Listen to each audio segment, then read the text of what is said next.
Go.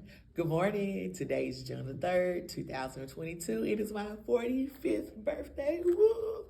And I just wanted to do my video for my blog. It's been a while since I've written, but here it goes. The title is Things That One Year Taught Me. Here's some things that 1 year, 44 through 45, taught me. Number one is I matured in life. Proverbs 18:21 says that the death and life lie in the power of tongue. The tongue is a powerful thing. You can speak positivity over your life and loved ones as you should. You can also hurt people with it. And I did both. I spoke life into situations, but I also hurt people with it. In retrospect, people hurt me. If it's someone that's insignificant in your life, what happens, what that person says or does is irrelevant. You care less and you keep it moving. I learned that it's the people that you love, and those are the ones that you hurt and the ones that hurt you.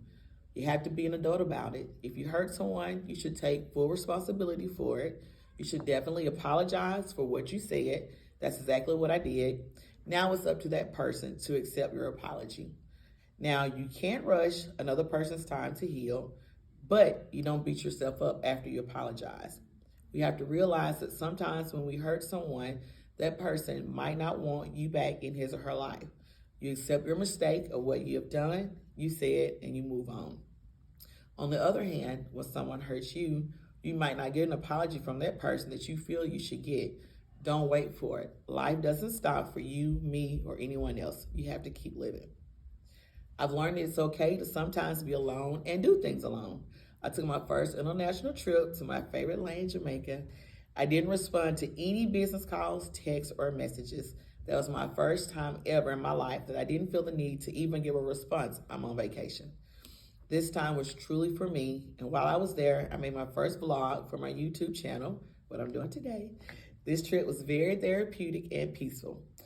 I heard God's voice clearly and received clarity on some things that I've been praying for in my life. I'm not saying everyone should travel out of the country alone, but you should definitely go somewhere. I'm a huge music lover, and one of my favorite things to do is to hear live music. And when COVID came, it shut concerts down. I was very happy that COVID numbers were back down and concerts were back in full effect. For the first time, March 2022, I attended a concert by myself. The lineup was amazing. It was Anthony Hamilton, Joe, and Maxwell. I am a huge Anthony Hamilton fan. I didn't know the people beside me, but we danced and we sang the night away. Another lesson is I learned that life is short. I suffered more losses of loved ones that were hard to accept.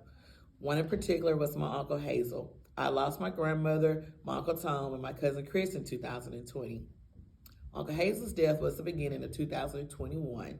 There's not one mean thing that a person can say about him. He was the most gentle and the most kind soul. He was always willing to help someone in need. He helped me so many times. He never complained. He wouldn't allow you to pay him for his help.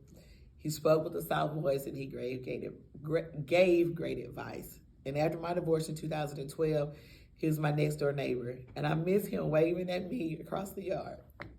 I miss him calling and saying, hey, the dogs are at my house, and I miss him. I will say that he left his helpfulness spirit behind. His granddaughter Camry took on his mantle. She is always there whenever I need her. She won't let me repay her either. And we all know that death will come one day knocking on our door, and it's a part of life. But it doesn't make it easier when we lose loved ones. The pain is still there. I grieve my own way and take it one day at a time. Well, in November 2021, I climbed a freaking mountain. My cousin Keisha and I went to Aruba, and while we were there, we met one of the sweetest people that I'd ever met in my life. His name was Max Rummy Brown. During our trip, he took us to various places on the island. On our last day there, Max told us that he wanted us to climb a mountain. We got up around 4 a.m. He picked us up before the sunrise, and that was the purpose. We were to see the sun rise over the island, and oh my gosh, it was hard work. It took a lot mentally and physically to climb the mountain. It was the largest altitude in Aruba, and we accomplished walking up miles to see a sunrise. And it was one of the most beautiful sunrises I'd ever seen in my life. Getting up early and walking for miles was worth it all. And when you travel internationally, you get to see a lot of things. Americans take a lot of things for granted. The U.S. is a great place to live, but I wish there were things that we had stricter rules on. And one example is gun control. The recent mass shootings of innocent people is mentally devastating. One of the most recent ones is the elementary school in Texas. Is traumatizing. My 3 children are not adults, but I could have been one of those parents that child didn't make it home that night. 2 days ago, there was a shooting at a health facility, and again, innocent people lost their lives. I had shoulder surgery on May 24th, hence this, and I've been to the doctor numerous times before the surgery, after the surgery, and still more to go. That could have been me, and I'm thankful every morning that I open my eyes. Lastly, I did something that I never in my life of living would have thought I'd do. All my life, I've loved photography and had some type of camera device. And God spoke to me and said for me to do a photo shoot of my work. Took me by surprise and pushed me out of my comfort zone. I took pictures from my 2 trips to Jamaica, and the thing was one night in Jamaica. It was a lot of work, it was a lot of preparation, and you can read about my experience in the previous blog, but I'll say this. There were days and nights that I wanted to quit, but God wouldn't let me quit. I had friends and family praying for me, and those prayers and help from friends and family got me through it. I cried before and after. Seeing my work around the wall was a feeling that I never had before. I did it. The night was amazing. That was only the first, but it won't be the last. Life is short. Life is uncertain. We are here today and could be gone tomorrow.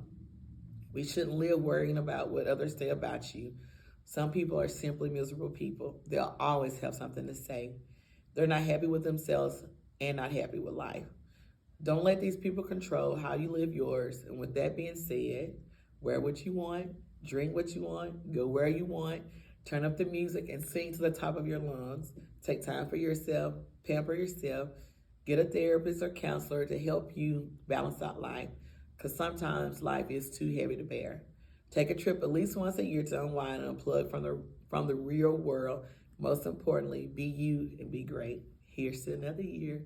Blessed up. Peace.